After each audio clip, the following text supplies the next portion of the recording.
ឆាជូអែមត្រីផ្លាត់ធូចៀនជំរាបសួរពុកម៉ែបងប្អូនទាំងអស់គ្នាថ្ងៃនេះនាងខ្ញុំមានមុខម្ហូបមួយមុខចង់បង្ហាញជូនបងប្អូនទាំងអស់គ្នាគឺឆាជូអែមត្រីផ្លាត់ធូចៀនបងប្អូន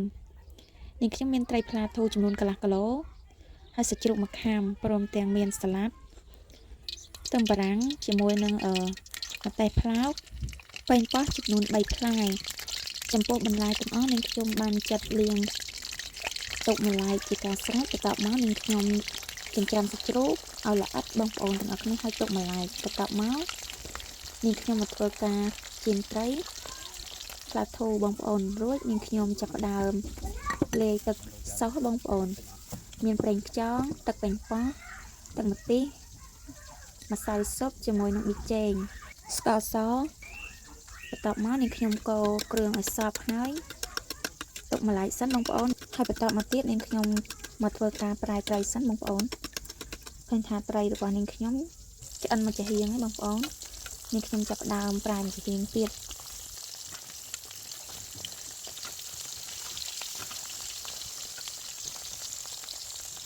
ហើយបន្ទាប់មកនាងខ្ញុំមកធ្វើការរៀបសាឡាត់ដាក់ចានបងប្អូនចំពោះសាឡាត់យើងធ្វើការរៀបជុំវិញចានអញ្ចឹងមកបងប្អូនចង់រៀបដាក់មកចាហៀងចានក៏បានរៀបជុំវិញចានក៏បានដែរបងប្អូនស្រេចនឹងការចូលចិត្តស្រឡាញ់របស់បងប្អូនសម្រាប់នាងខ្ញុំគឺខ្ញុំរៀបត្រៀបឲ្យពេញចានអញ្ចឹងមកបងប្អូនហើយនាងសាឡាត់នាងខ្ញុំនៅសល់នាងខ្ញុំដាក់មកចន់ទៀតបងប្អូនអញ្ចឹង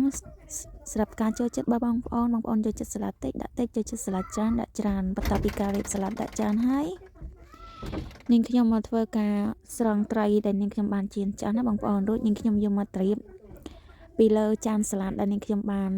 ត្រៀបទុករួចហ្នឹងបងប្អូនបន្ទាប់ពីការរៀបត្រីដាក់ចានសាឡាត់ហើយបងប្អូននាងខ្ញុំមកធ្វើការឆាសាច់ជ្រូកជាមួយនឹងបន្លែជូរអែមបងប្អូនដើម្បីយើងយកទៅស្រោចពីលើត្រីផ្លាត់ធូចៀនឥឡូវនាងខ្ញុំចាប់ផ្ដើមបំពងខ្ទឹមបងប្អូនអញ្ចឹងយើងបំពងខ្ទឹមរហូតតតាក្រហមហើយនាងខ្ញុំដាក់សាច់ជ្រូកចិញ្ច្រាំចូលលេងជាមួយខ្ទឹមបំពងហ្នឹងបងប្អូនលេងចុះលេងឡើងឲ្យសាច់ជ្រូកយើងហ្នឹងវាឆ្អិនល្មមបងប្អូនបន្ទាប់មកនាងខ្ញុំចាប់ផ្ដើមចាក់ទឹកសោសដែលនាងខ្ញុំបានលាយទុករួចហ្នឹងចូលទៅក្នុងសាច់ជ្រូកឆាហ្នឹងហើយនាងខ្ញុំរំងាស់ឲ្យវាឆ្អិនសាច់ជ្រូកបន្តិចនាងខ្ញុំក៏ចាប់ផ្ដើមចាក់បន្លែដែលនាងខ្ញុំបានត្រៀមទុកបងប្អូនចូលឆាចុះឆាឡើងត្រឡប់ឲ្យបន្លែយើងហ្នឹងឆ្អិនហើយបងប្អូនអញ្ចឹង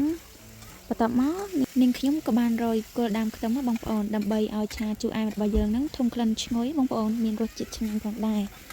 ហើយបន្ទាប់មកទៀតនាងខ្ញុំក៏ចាប់ផ្ដើមដួសឆាជូរអែមរបស់នាងខ្ញុំហ្នឹងស្រោចពីលើត្រីផ្លាធូដែលនាងខ្ញុំបានត្រៀមទុកបងប្អូនអញ្ចឹងយើងដួសទឹកឆាជូរអែមហ្នឹងស្រោចពីលើត្រីឲ្យសព្វមកបងប្អូនចាហើយបន្ទាប់មកឆារបស់នាងខ្ញុំក៏ឆ្អិនហើយបងប្អូនសម្រាប់មុខម្ហូបមួយមុខនេះកូនរបស់ខ្ញុំចូលចិត្តញ៉ាំមកបងប្អូនហើយញ៉ាំបាយបានច្រើនទៀតចាអញ្ចឹងវីដេអូរបស់នាងខ្ញុំគឺមានតែប៉ុណ្្នឹងឯងបងប្អូនទាំងអស់គ្នាអរគុណបងប្អូនទាំងអស់គ្នាសម្រាប់ការស្រឡាញ់និងចូលចិត្តហើយតាមដានវីដេអូរបស់នាងខ្ញុំអរគុណពុកម៉ែបងប្អូនទាំងអស់គ្នាជួបគ្នាសម្រាប់វីដេអូក្រោយៗទៀតជម្រាបលាពុកម៉ែបងប្អូនទាំងអស់គ្នា